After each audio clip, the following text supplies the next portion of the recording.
আমি কাঠটা এখন চললাম আমি তো আসলে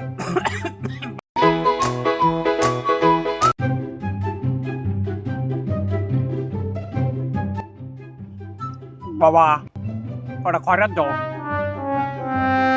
খয়রাতি পাস।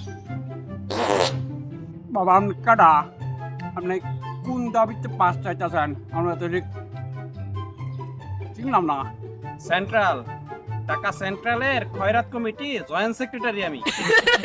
ওমর আল্লাহ আমি কাঠটা এখন চললাম আমি তো আসলে বাবা আপনারা চিনতে পারি নাই আপনি যে এত বড় সেন্ট্রাল কমিটির লোক আমি তো আপনার চিন্তা করি না ব্যাধি বলে আপনার মাফ করে দেন বাবা চিন্তা করি না আপনারা আরে বেটা ক্ষমা চাওয়ার লাগবো না, এটা কোনো ব্যাপার না। তাছাড়া আমি তো আর ইউনিফর্ম পরে আইছি না, আমি তো নর্মাল ড্রেসে আইছি। তুই আমার চিনবি কেমনে?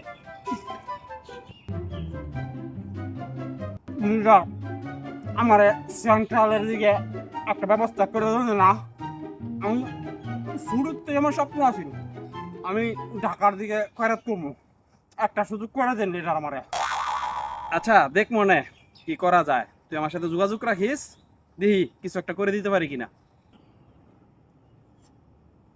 লিডার আমি ইচ্ছা করে দিতে পারবেন আপনি আমার একটু ব্যবস্থা করে দেন এটা আরে বেটা তুই ইলে আমার এলাকার লোক, তোরে একটা সুযোগ দিতে পারলে আমারই লাভ।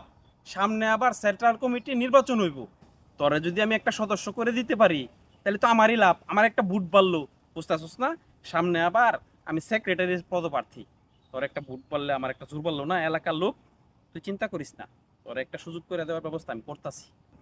লিডার তাই আমি এসে রইলাম লিডার ঠিক আছে আপনার পাঁচটা আমি একটু কত বলছি করে যাই আর আর কি করে এগুলো লাগবে না, বুকা হয়েছিস নাকি তুই? তোর বয়স আর আমার তো সেম সেমই, সমস্যা নাই। তোর লাগে আমি কি চিন্তা করতেছি, থাক তাহলে আমি জায়গা যোগাযোগ রাখিস। হ্যাঁ ঠিক আছে লিডার তাহলে আমি এসে রইলাম ঠিক আছে এবার একটা কাম